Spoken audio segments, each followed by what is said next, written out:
Susulat. Susulat ka? Susulat. Ganun. Susulat ka?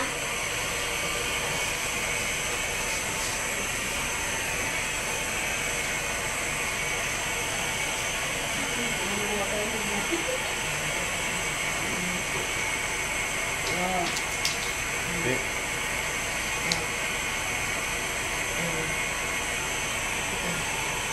Lipat natin yun.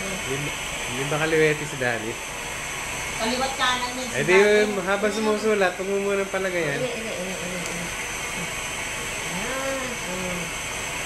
Si Daddy, kaliwat kanan, pwede. Hindi, taas mo. Ano pa siguro natin? Parang nakaupo siya. Dapat daw naiupo na Tingnan na, Daddy. Alisin mo muna yung one. Ayan, alisin mo muna yan. Yan, para makahawak maigi.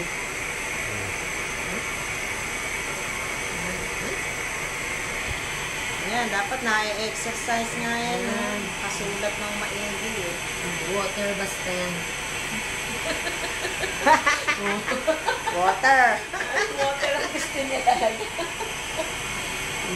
Eh, paano ba? Sino ba magpapainom ng water? Hindi, ganun na lang. Hindi na pwede madami. Bawal.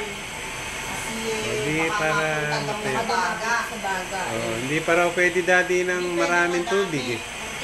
Babasahin lang, ano. Kasi mas delikado pagka ito Baga, nasa mid. nasa mid. Hindi mapupunta lahat. Mapupunta sa baga. Hindi ubra.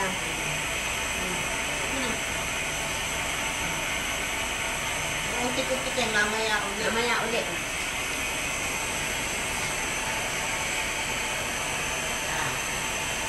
Oh, isa pa, sulat pa. Ayan naman. Mamaya ulit tubig. Ganun na lang, practice ng exercise, pati ito, exercise. Alali din. Alali din. Maluwag na. Ano ba lang? May tataas ba ni Daddy yan? Nahawakan ko. Tapos bilang. No, hindi na, dapat passive lang din. Hindi pwede taas din. Napapagod din. Oo, makakapagod siya. Yun ang pag sinagibigay. Kagabi makailan ba siya tagilid? Mainam, pag nagaya sa tabilin. Mahal na. Napapagod daw mo siya. Napapagod naman. Kaya mahal kayo na tignan ko. Ako pamilya mo na bisa siya. Katulong kayo. Ano kayo?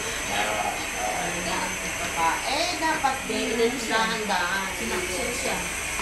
Gusto daw Hindi, kahit 3 times nga lang, 3 times a day. Yung mo, 3 times a day lang yung tagilid. Ikaw, kagabi.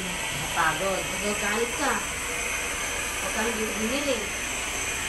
Hindi, mayroon naman din talaga yung binibili. Kasi, Baka nangangawin wait eh. naman. Eh, yung halak na halak na ito dahil kagabi busy yung mga ano, pupunta ka ng mga halak ay alak. Malak naman. Dahil napagod.